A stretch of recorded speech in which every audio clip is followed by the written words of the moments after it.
Hi everyone, welcome to our stream. I'm Hi, Alfred. I'm Sumrine. Yeah, and so this is episode 105, setting up your Matrix device with Mycroft. So in this episode, we're going to be going over our newly released Hackster guide, showing you how to set up Mycroft on your Matrix Creator or Matrix Voice, as well as interviewing the CEO of Mycroft. So with that, let's get started with the let's get interview. right to So it. just so give you some context on Mycroft, Mycroft is a privacy-focused open source AI voice assistant, and it's recognized as the private voice assistant by groups such as Ubuntu, Mozilla, KDE, and Jaguar Land Rover. So here's Joshua, the CEO of Mycroft, and yeah, we'll get right into the interview. Yeah, so Joshua, tell us a little bit about yourself and what inspired you to start Mycroft. Sure. So I'm the CEO of Mycroft. We're a community of developers and hackers and makers that were inspired about 3 years ago by the possibility that we could build the computer from Star Trek or Iron Man. Um, and this was before Google Home or Amazon Echo were really a thing. So we set out to build a complete voice assistant stack, and over the past 3 years, we've come a long way. We started shipping a smart speaker in 2016, and we're just getting ready right now to ship the Mark II, the second version of our speaker. Oh, really? That's awesome. I saw the the Kickstarter campaign back in February, right?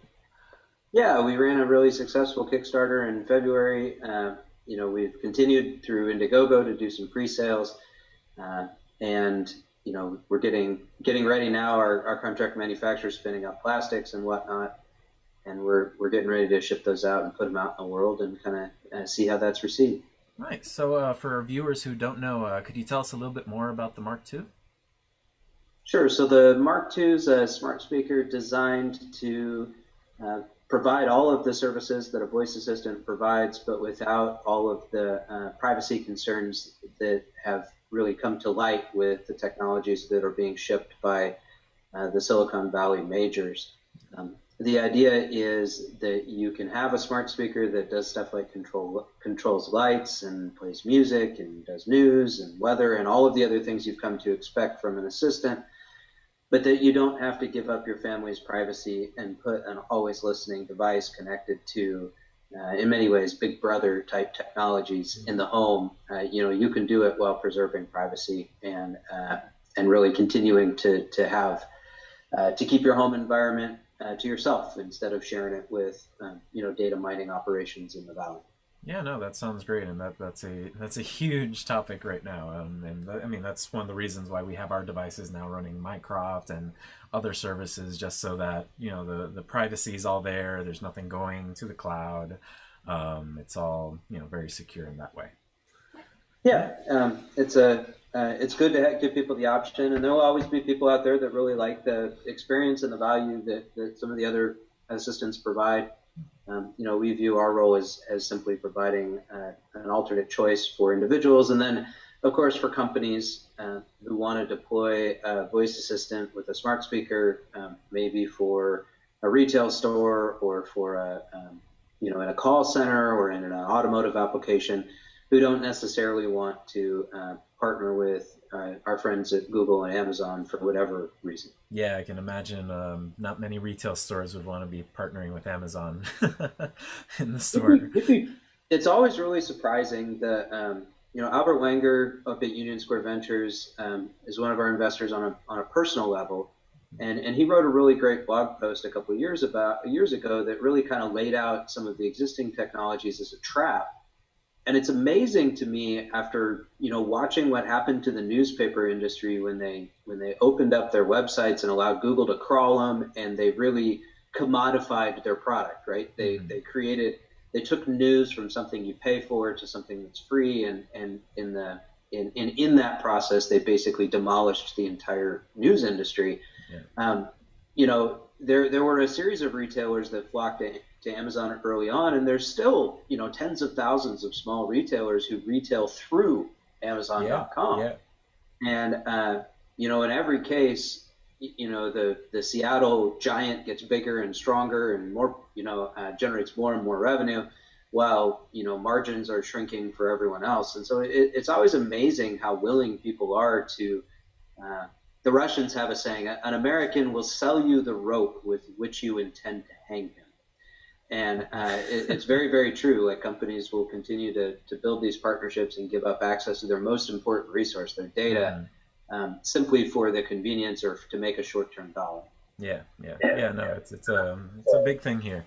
Um, so just pivoting from that, I wanted to ask, what's the like overall like long-term goal for Mycroft? I know you're super like privacy focused, and now you're about to start shipping the Mark II.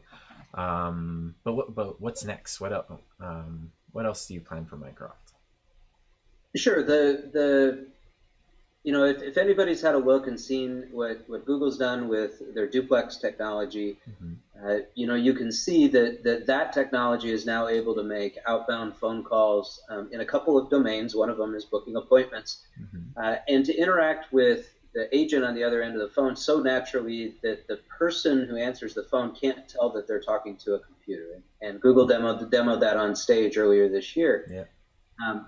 And that's, the application of voice technology in a very narrow domain just for booking appointments, but in a way that people can't tell they're speaking to a machine. And we view the future of this technology as that same experience, but across pretty much every domain. So not only will you be able to call a call center and have a voice assistant help you to untangle an online order, but you'll also be able to have a conversation with it about the impact of Nietzschean philosophy on 20th century warfare, right?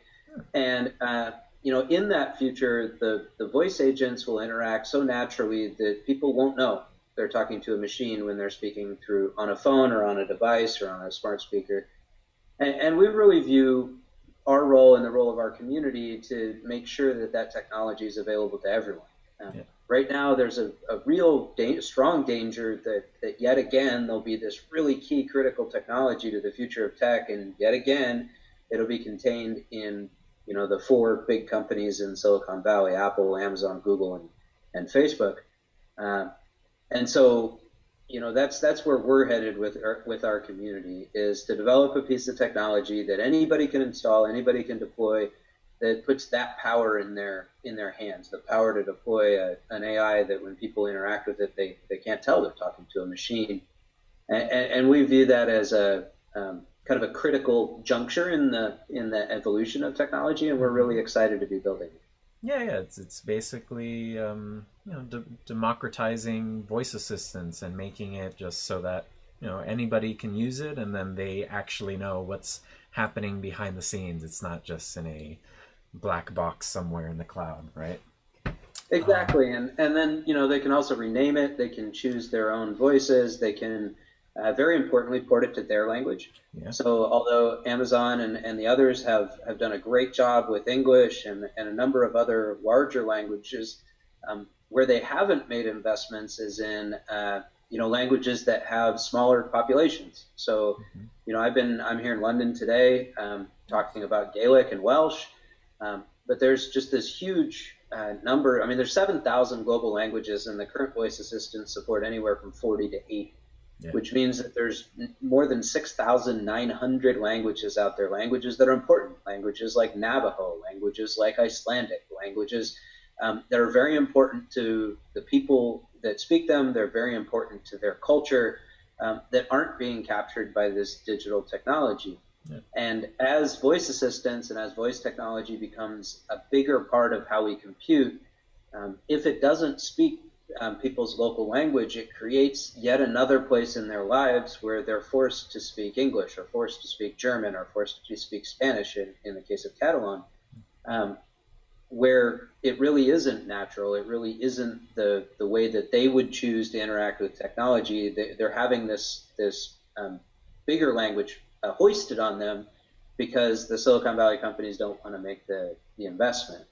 And so we view that as another place where having it be customizable, having it speak the local language, having it interact in a way that's sensitive to that person's culture. All of those things are things that we view as important going forward, and things that we're trying to build and support. Yeah, and plus, not only is it all these Silicon Valley companies forcing you to learn English or whatever, but if you don't want to do that, then you're stuck not having something that speaks your own language, and it leaves this huge population of people out speaking these other languages that they can't interact with these voice assistants that are becoming more and more popular and widespread. Um, Yeah, and I think that there are people out there that would dismiss that and say, hey, like, do I really care if I can, have it tell me knock knock jokes in Hindi, for example? Um, but the reality is that these voice technologies, and voice is, one way of interacting with them. Of course, you can text with them, you can chat with them. There's other ways to interact. There's people working on American Sign Language, so being mhm. able to use the camera to interpret signs. Um, but the today it's novel items. It's being able to query Wikipedia, listen to music. But that's very similar to the birth of the internet, right? Like back Yeah. in the like you could go to like a bulletin board and like chat Hmm. with friends, and Exactly. Yeah. but there were all these mainstream news outlets that were talking about the internet kind of as this novelty thing that nobody ever really needed. And it wasn't until 10 or 15 years later that everybody realized, oh, wow, this is a critical piece of infrastructure that's going to be necessary to everybody's day to day life. We view conversational assistants to be the same thing. That today, yeah, it's kind of novel and it'll play music and you can turn the lights on in your apartment. But tomorrow it'll be used in teaching applications. I mean, it'll help kids, an infinitely patient tutor that can work with your kid to teach them whatever subject they're interested in. Yeah. Tomorrow it'll be the front line of customer service. Yeah. The current customer service agents, they won't have to deal with answering the same question over and over and over. The questions answered by humans will be the things that are real problems that need human intelligence to solve. The day-to-day mundane stuff will be dealt with by an AI or by a voice assistant. Yeah. Yeah. And we view our role as democratizing that, making it available to everyone. Yeah. No, Yeah, I no, think it's great. great. Um, and with that, like, With that, how's it been how's going? it been Like, going? I know you guys have Mycroft, and you guys just updated it to support Raspbian and Stretch, which is how it's now working on our Matrix devices. So, how's that going? How's the community growing with that? The community's grown really fast. We have on the software development side, we have 200 or 300 developers who've Wow. made contributions of one form or another. On the data acquisition and the data processing side, it's more like 30,000 Wow. people that have either contributed audio or are tagging audio in the machine learning data sets. So that piece of it's gone really, really well. Hmm. They've done substantial amount of translation of all the prompts and the underlying software to Russian and German are the two big ones. The community in Barcelona has made a ton of progress on Catalan as well. And, we're headed very rapidly towards our first production release. We released our first production release February 28th of 19. So there's about Nice. 3.5 months or so left before we move to a production solution. And kind of the goal there for our first production release are reviews from major reviewers, guys from Gizmodo and Wired and others. And the review we're looking for is, although it doesn't have the bells and whistles associated with Alexa or Assistant, Mycroft is a solid voice assistant for people who care about privacy and user agency.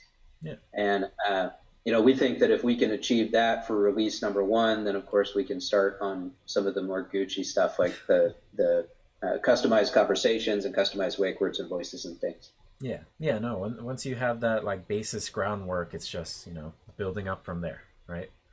Yep. And we're pretty far along. We've had very supportive investors, very supportive customers, and we're really happy with where we are. Awesome. That's great to hear. Great. Let me just check my notes, see if we had any other questions. We've covered most of it. We're super grateful for Mycroft because it was really fun putting Mycroft on our Matrix devices and kind of playing around with it. But yeah, I mean, I think for the most part, we're good, right? Yeah, yeah. Is there Yeah. anything else that you'd like to say? Sure. I mean, we're really excited to see this is running on Matrix Voice. We've played with your technology quite a bit in house as we've been developing speakers, and are really excited to see what you're doing with it. I would say that as you get closer and closer to polishing the patches in the installation, it may make sense to to work closely with our team, maybe we can import some of this stuff natively so that you can simply flash it to a CF and go, Yeah. without having to install patches and other things. And we're really excited to see the work that you guys are doing. So I'm looking forward to seeing the example video and certainly sharing it with the rest of our community. Awesome. Great. Yeah, no, thanks. And we'll for sure get in contact with your team after this and see how we can, make an image that already has it all set up for people. Absolutely. Awesome. Thank you guys very much. I'm looking Awesome. forward to Thank seeing you the for rest your of the show. Yeah, thank you. Thanks. Thanks. Bye. Bye. Awesome. So let's turn off that. And call there. Okay. All right. Cool. Cool. Awesome. Great. So I guess here, let's switch over to the front cam. Awesome. We have All a right. new setup now with OBS, so it's a little easier for us. I don't have to worry too much about the shortcuts, therefore you don't see me scrambling with the keyboard. Yeah.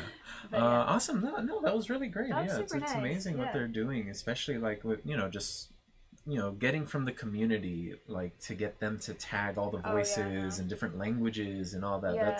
There aren't many voice assistants with all these different languages, and getting the community to add it, that's a really yeah, good touch. for sure. Like when I made my Mycroft account and I was like looking at how to set up a device and stuff, it had all these like, become a developer, things like that. And I was like, this is interesting because like I haven't seen it in many other dashboards before, like open for development and things like that. Yeah. It kind of and like there was like a button where you could like press and actually give audio samples and so so like so it's super focused on getting the audio, and it's all the whole community effort. Yeah. And I was reading the website, it said something about just like 15% of their users actually like give audio, which I mean, if 15% as a number doesn't sound too much, but he said there were like 30,000 contributions, so that's a lot. Yeah, that's a lot. Yeah. That's a lot. And when you're not one of these huge companies that has all the resources in the world to get all the voice samples in the world,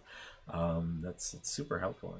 And as we'll see now, setting up Mycroft, we'll see how great it is.